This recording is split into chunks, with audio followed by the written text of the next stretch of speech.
Welcome to episode 4 of Tales from the Strip. I'm the host, Gio, and today we're going to go in a totally different direction. Usually we have the viewpoint of a dancer, stripper, a bartender, but we have somebody special today. We have the strip club DJ. Please welcome DJ Gino Delatorre. Gino, my guy, what is good? What's up, everybody?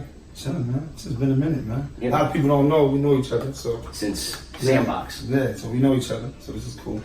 Now, how long have you been DJing for? Strongly 2 years. What was the event that transitioned from hobby to really going hard at this? All right, 2 events. One event was I used to follow my brother-in-law. He used to DJ, so I used to fuck with the equipment and stuff. And he did a little birthday party, and then we did the birthday party. He wanted to chill and drink, he wanted to have fun. So I said, yo, I got this. So I DJed a couple sets for like 2-3 hours for him. And he loved it, they loved it, they had fun. I did all types of music. And then must have been like 2 weeks later. Mind you, at this time, I am on work relief because I was working for the garbage company in New York, and I happened to break 2 of my toes. I didn't want to go back to that. So one weekend, I'm in the Squeeze Lounge. There's a couple of DJs DJing there, a couple artists. Future didn't perform. Fab, there's another A&R from like Bad Boy or some shit. There's a bunch of them, the big heavy hitters there. And I want this one DJ to play my song. I had a song at the time, so a lot of people don't know for the viewers. I was an artist before a DJ. He didn't play my song, so he made me wait a whole night to play a fucking song. So I told him, give my money back. Took my fucking money, and I told him, you know what? Because of what you did tonight, I'm gonna DJ my own music. I said, now I'm gonna become a DJ. I'm gonna play my own shit. Fuck that. And he's, oh well, you think it's that easy, man? Alright, do it. I was like, alright, watch me do it, nigga. And now you are doing it. And then look, 2 years later, I'm doing better than him. How did the name Gino Delatorre come about? 'Cause that's a really cool ass name. Well, I'm Puerto Rican and Italian, right? So I want to go Italian on them and just put Delatorre. And my nickname used to be Lil Nutty, Young Nutty, a whole bunch of other shit back in the day. And like to take it further, I want to step away from that. Because that's like my old street life. You wanted to have a whole new rebirth. Yeah, I was like, you know what? How do I have a whole new rebirth with a different name that's away from that? That's more grown, more marketable. It could pinpoint anything. I could fucking sell chocolates, Delatorre chocolates, or whatever. I needed a thing like that. And I said, you know what? Gino Delatorre. It was originally going to be Gino Gambino, but I didn't want that because it's a lot of fuss with that too. So I said Delatorre. Nah, and it works though. It ties back to the Italian roots over here in Hoboken. Yeah, because it's more grown, man, and I needed that. How did you land your first gig as a strip club DJ? My first gig, sheesh. I was working at an after-hours spot in Newark, DJing. Little bullshit, like $100 at the time. Fuck you, Ralph.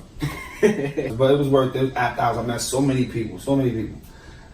And this club owner from Angels, his name is Raul.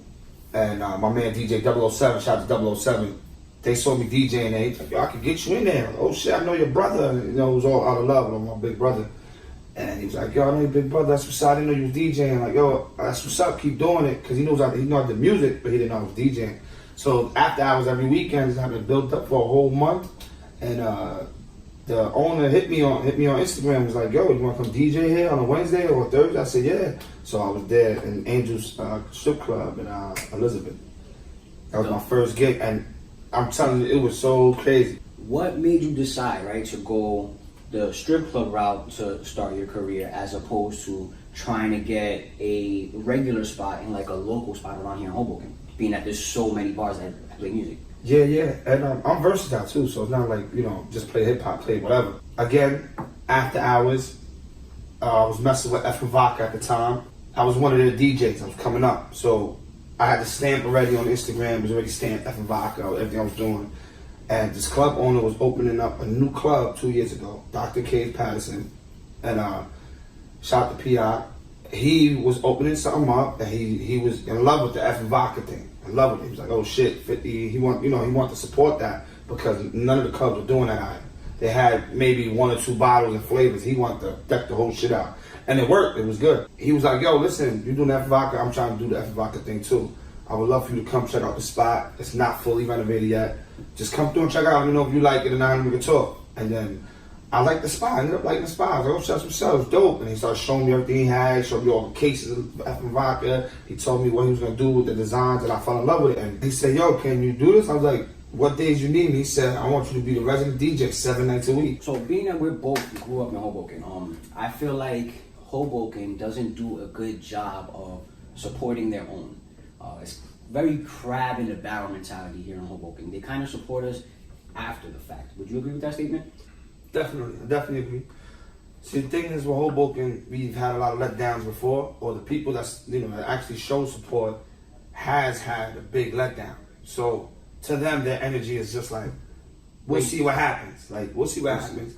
A lot of athletes I know, for example, shout out to my boys and all that, no disrespect to them, they could have been bigger than what they are right now. Few of them got scared, a few of them just wanted to come back and chill because they felt like that's what it was. And ever since a young kid, I was told, the project, the world is bigger than that Project Stoop. So don't just keep yourself there. There's other things. And ever since a young kid, I've been exposed to bigger things. That I've had a lot of opportunities, should I say, than other kids where I'm from. So I took that and ran with it. A lot of other kids, if they did have the opportunities I had, and they didn't take it and run with it, then that was their fault. They let the city down. We're supporting the same people over and over. You know what I mean? That's what it is. They're basically just drained. When you make it, then it's support. They kind of see it as like, oh, he's just another one. Yeah. He's just another one. We'll see what happens with him. He's only doing that for now. But it's not out of disrespect. Like, they're not trying to say like, fuck you, fuck me. They're just basically saying like, let's see what happens. Because we've been down this road before. Hoboken repping, supporting, posting on the gram. Well, now it's Instagram, and they can post niggas videos and everything, and niggas don't do nothing with it. So they're like, damn, why I'm helping promote this motherfucking SoundCloud and all this extra shit. He ain't really doing that. Like, and they start being like, nah, I ain't doing that. I did that for my mans. My mans didn't do nothing with it, so I'm not doing that for you. That's how they see it. Do you feel like there's a lot of pressure on you to put on for your city? Because I be feeling like that myself, being from Hoboken. Definitely. People to this day swear like I'm a celebrity. I'm not a celebrity, bro. I'm just like that small in their world. Like, I'm not even in their world. I'm close to it. Like, my tiptoes are in the door, but I'm not fully in the door yet. But once I fully get in the door, yeah, I'm putting on for the city because I'm going to bring a lot of people up because I know a lot of people just need the opportunity. A lot of your communication with business happen through social media? Half and half. Like, half of it happens through the social media outlet and half of it's actually in person in the club. Like, face-to-face now. Yeah, like I know a lot of people that if you're going to talk business with me, you pop a bottle of champagne, pop a bottle of Patron, but that's the breaking the ice. Like, that's how we network. That's what a lot of people get wrong. Like, especially women when you're with somebody like us. Like, a girl's with me, she's mad, I'm getting drunk, and I'm happy to be around a lot of girls. At the strip club, but yeah, you're working. Yeah, that's how we network. That is your office. Yeah, that's how we network. That's the life. Like lawyers, they'll network through gatherings and little holiday parties. We don't do all that. We might have a holiday party, but it's just a little bit more turned up than what. It's a little different. Yeah, that's what it is. But essentially, it's the same shit. Yeah, same shit. Dealing with women in your profession, it has to be hard because you're a DJ. They already get the label of having a whole bunch of girls or having a whole bunch of hoes. And then you're also the strip club DJ, because you're around women. So how do we, because even though we're not in the same industry, I deal with the dancers as well, so I kind of experience it too. It makes it hard for women to want to deal with us. How do we open up the dating pool as opposed to closing it and only dealing with the people in our industry? Well, shit. That's a tough one. You know what it is? We usually get pushed to date amongst ourselves. You might have a regular white collar lady, business lady, and she looks at one shot at the Instagram. She don't even know you. One look at the Instagram. Judgment. Boom, boom, boom. Strip club, boom. Pop bottles, boom. All that money is flashing. Oh my God, no. Jewelry, no. Oh no. There's no way he's a good guy. Yeah, no way. He's around all these women. He's a player. He's a dog. He's wild. We're dirty. The label that these women get working in these clubs, a lot of them get labeled as whores, sluts, A, B, and C, this, that, and the third. I would like to say that I don't believe that. I think they're very respectable, outstanding women. Yeah, there's a few bad apples in every bunch. But yeah. How do you feel about dancers? I feel like that's so fucked up to label them like that, yo. So fucked up. Yo, let me tell you something. Majority of the dancers that actually dance have a great life, work a second job, and actually have degrees and all that shit. Like, a lot of dancers are actually living better lives than women that, you know, talk about them, how they perceive them. Yeah, there's, you know, some half. You can say half and half. It's half good, half bad, but the half bad makes it look bad for the half good. But that's what anywhere. A bad DJ makes me look bad. Absolutely. You know, oh, he's a fucking another Spanish DJ. I thought, here you go, Another Spanish DJ. Oh, he's only gonna play reggaeton. They don't know I'm a fucking hip hop fanatic. I go back to the 80s and the 90s with it. But they see it like, oh, he's Spanish, man. He ain't gonna DJ like that. Instant label. Yeah, shout out to Bobby Trent. He one day, we had a conversation about that. I'm sure you've been there for a while, so your eyes have wandered a lot. Have you ever yourself dated a dancer? Yeah, fuck. Is that something that you think you can maintain long term, or is it too much work? I mean, it's definitely a lot of work because it depends, you know, what she's doing and what happened to get caught by you. Like, if you see something in person, you're like, oh, hell nah. You change. But it has nothing to do like she's disgusting. You don't label a woman, oh, she's a dancer, she's disgusting. No, you don't label like that. You're with her because she's a woman. Look, I used to sell dope and I was a hustler. What, like, you're gonna judge me? I ain't judging me, but that's not really me. I just had to do what I had to do. And there's a lot of women out there doing what they have to do. It was a learning experience as well because you have to come out your pocket and say, yo, you have to have the mindset and say, yo, listen, I'm cool with this. Do your thing. Just make sure you come home like right. Make sure I don't hear nothing crazy. Make sure whatever. Or you could be like, hell no, listen, get another job. I'll help you. I'll pay half your bills. I'll do all that just for you to stay away from that life and figure yourself out. A lot of good men do that. Again, there's definitely a lot of smart women that dance. You have to understand what it takes to be a woman, right? And you have to take a couple shots, right? Put yourself in their shoes, right? You're not used to this. You're like, fuck, this fat guy over here got fucking $1,000 and I need that $1,000 for rent and Christmas gifts. Of course you're not gonna want to fuck him, but now you gotta go over there, play nice. He's rubbing on you, touching on your arm. His hands smell like chicken. Yeah, his breath smell like cigarettes, and he throwing money on you. You gotta deal with that. That fucks with your subconscious. That actually mentally drains them too. You said it fucks with their mental and their subconscious. I'm glad you touched on that because for the last couple episodes, I've been wanting to ask the questions of mental health in this industry. You see the girls a lot. I feel as though that there's a lot of depression, anxiety, and bipolar disorders in these women. Yeah. And they have no fucking idea. No, absolutely. Because you understand, like, again, bro, you gotta do something you're not comfortable with doing. These women might not say it, they might not admit it. A lot of them would admit it. They don't want to go sit on some fat guy lap for 20 hours. They don't enjoy it. They don't enjoy it, bro. A lot of these women do not enjoy it. They do not enjoy what they do. They do it for the buck again. So salute to all my ladies, salute to all my dancers, man. And I'm never mad at them because there's not a lot of industries where you can make $3,000+ in a single week. Yeah, and you gotta understand, they go home to their kids, bro. Smell like cigarettes or smell like the nigga sweat or he happened to like kiss on you and you're like, this nigga just kissed on me, I don't think nigga kissing on me. Like, and it's different men a lot most of the time because you're in the club. So that drains them. I don't, you know, and that might take a toll on them during the day. Like damn, this nigga just touched my pussy. Like, they're not used to that. They take that shit home. Yeah, they take it home. That bothers them. Like, I gotta make sure nigga don't do that next time. And it's just normal. It's just normal. And salute to all the women, man, that dance and all that. Salute to all my bartenders and all that shit. It's not an easy gig. It's not. And a lot of people, you know, they might downgrade the dances and all that, but y'all retarded because businessmen, White strippers. they not only white, but they go to see these women dance. They go spend their hard-earned money. Thousands. And just to go see these women, because these women are so beautiful, and these women make them happy. You get a bird's eye view as the DJ. You're usually either elevated or you're in a spot where you can see everything. Yeah.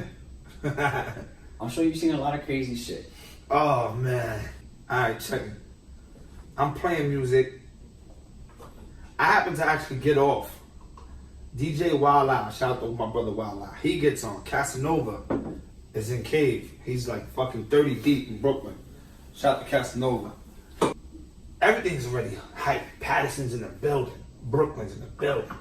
Brooklyn niggas is getting rowdy. Then you got the Patterson niggas. They're showing out. So niggas like bottle wars, 10 bottles, 20 bottles, 2,000-3,000 singles, 5,000-10,000 singles. It's just a mess in there with money and champagne bottles. The liquor starts playing. So then fucking Wild Out plays, punch you in your face, motherfucker, I'll knock your teeth out. He plays that shit 20 times, bro. So now testosterone The is Brooklyn niggas started wilding, they bumping into niggas, they spilling hookahs, they going crazy. Patterson niggas don't like that. They like, yo, you bumping into us now. We don't give a fuck where y'all from. Again, punch you in your face, motherfucker. Wild Out. Shout out to Casanova, Brooklyn and Bill. So they start wilding because Patterson niggas is getting upset. So now it's just a big thing. And then I don't know what had happened, but hands start getting thrown. Big thing. Hookahs getting thrown. Casanova throws a fucking hookah. A whole lot of bottles getting thrown. It's a mess. They break the glass. Yo, So I would be tight if it's I a hit with scuffle. So check it out. I'm in the cut and everybody's trying to exit to the right of me. Security's trying to stop it. My man Big Ass, salute my man Big Ass and Big O. They started macing the whole club. Whole club. Oh, yeah, I can't breathe. Yo, it's about 400 people trying to run out 2 doors. And everybody's coughing and breathing and every sort of fight ends up going outside. So everybody's running to the car, everybody's coughing and snot, like boogers come out there. Everybody can't breathe. Casanova, them niggas is in the car and they still talking shit and the Brooklyn niggas is fighting outside. So Big Ed come out, start spraying niggas outside.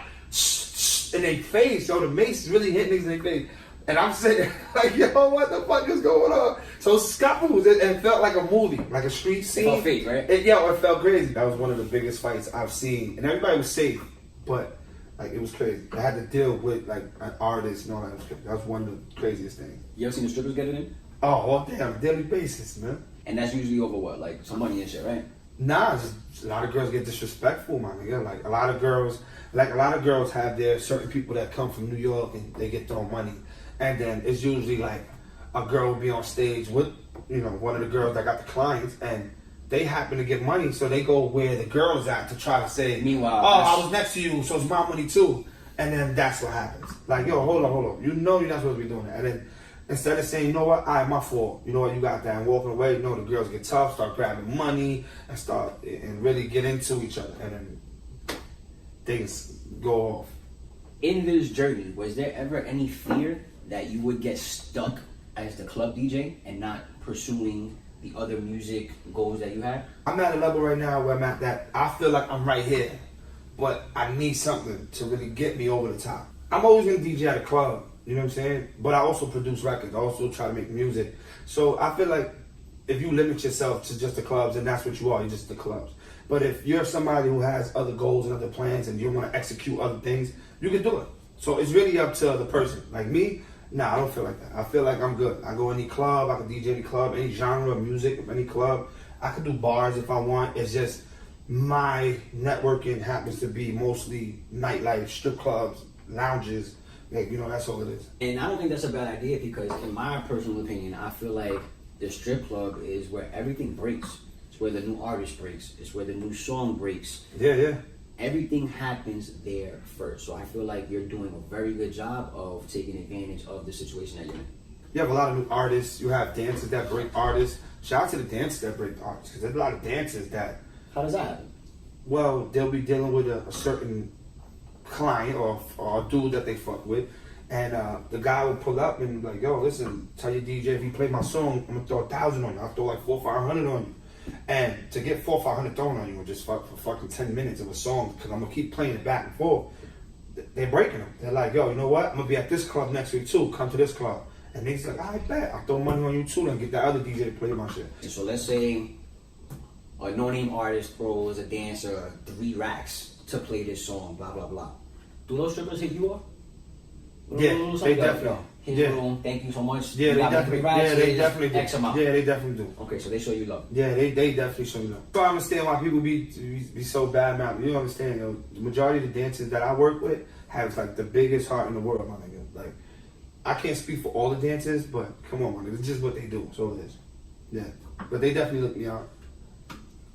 Now, for a lot of the guys watching this show who are attracted to dancers, strippers, bartenders, and all things of that nature, How can you tell if a stripper likes you?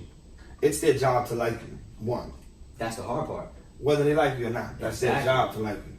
Two, you know a woman from that nature. You know if she really feeling you. If she hits you on an off day, yo, what's up, man? I'm gonna grab some lunch. Like maybe y'all really vibe. Maybe it's not about the bread. Maybe you just happen to pop a bottle and y'all just chilling and she really dig you.